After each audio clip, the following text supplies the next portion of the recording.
Hey guys, Liz Hogan. For the last thing, we're going to finish off with our shooting strings. So before we put on our shooting strings, we're going to go ahead and trim off these guys just so they're out of our way. Make sure you ask your parents before you go ahead and do this. So we're going to use sharp scissors, leaving about an inch remaining. And then you're going to take your lighter and just burn them off.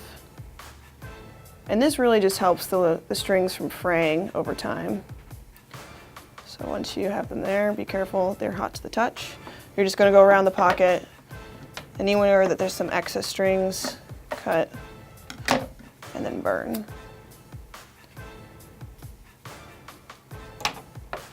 Find them here.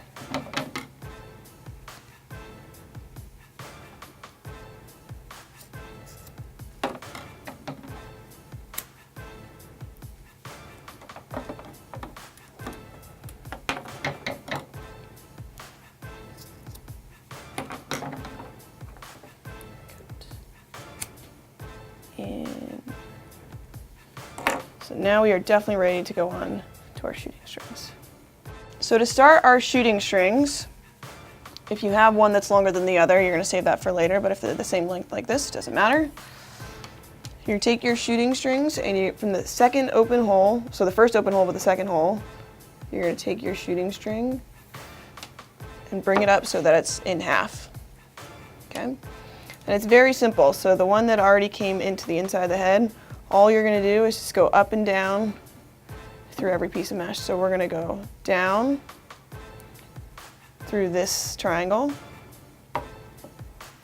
and then we're going to go straight across. So we're going to come up through this row, and we're going to follow the row of 7 all the way across. So we'll go down,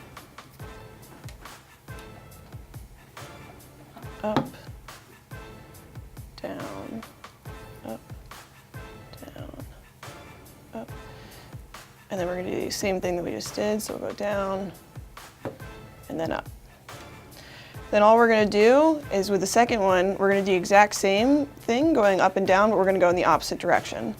And we're going to weave it around the one that we just did. So to make things simple, when you go down, you're always going to go down towards the throat of the head. So we're going to go down on this side because we're closer to the throat. And then we're going to come up towards the scoop of the head. So you'll notice that in the first one, you came up and then down, and now we're going down, then up. So we're going to repeat this process. We're going to go down towards this throat of the head, up in the same diamond, closer to the scoop of the head. And this will create that natural weave so that the ball will be gripped and really tighten around the mesh. So down towards the throat, up towards the scoop, down towards the throat, up towards the scoop, down towards the throat. And then since this one went down last, this is the one that comes through that open hole. And then all you're going to do is just a simple overhand knot. So you're going to make a loop with both strings and then take both and drive them through that hole.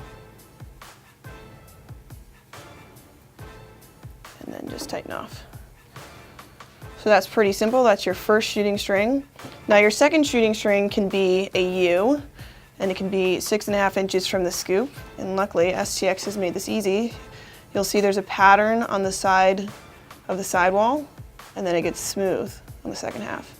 So where it's still bumpy, you can use any of these holes, but when it's smooth, you've gone below the 6.5 inches. So you want to make sure that you stay on this side of the sidewall.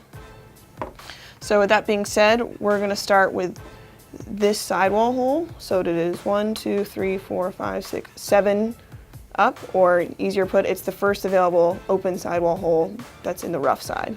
Okay, so it's not on the smooth side, it's the first one on the rough. So we're going to do the same process.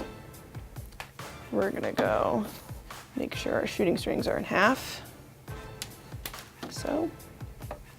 And then we want to make a U, so you can kind of see our pattern here.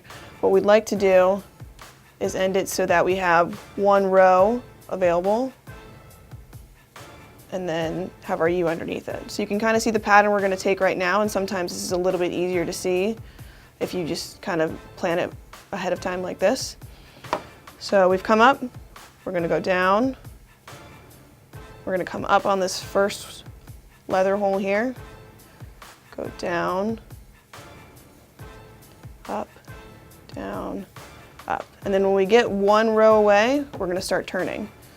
Okay, so we're gonna go down, and then up. And then you can count here. We have 2 open holes, 1, 2, and then we're gonna have 2 open holes. So now it's time to go back down. So we've gone 1, 2, 3, 4, 5 up, 1, 2, 3 over, and then we're gonna go back down. 1, 2, 3, 4, 5. 1, 2, 3, 4, 5. And then again, we're just gonna follow the same thing, down, then up. Now, nothing is gonna change with your second half of the shooting lace. You're gonna do the exact same thing that you did up here. So every time we go down, we're gonna go down towards the bottom of the head, towards the throat, and we're gonna come up towards the top of the head, towards the scoop. So we're gonna repeat the process, but in opposite direction. So we're gonna go down towards the throat, up towards the scoop, down towards the throat, up towards the scoop, down towards the throat, up towards the scoop. Now when people do use, sometimes they get a little confused, but if you keep using the process of going down towards the throat and up towards the scoop, you'll be fine. So just keep doing that process, down, up, down, up, down, up, down, toward the scoop. And then you're going to finish by going down and then out of that same sidewall hole that you used on the previous side. Okay, then you're just going to finish just as we did on the other one by making a normal single overhand knot, guiding these 2 through that hole, and pulling tight. If this U is too tight, sometimes it can hook the ball. So if you find the ball is really getting hooked, you can just loosen this guy up a little bit. But that is our stringing of the Crux Mesh on the Crux 600.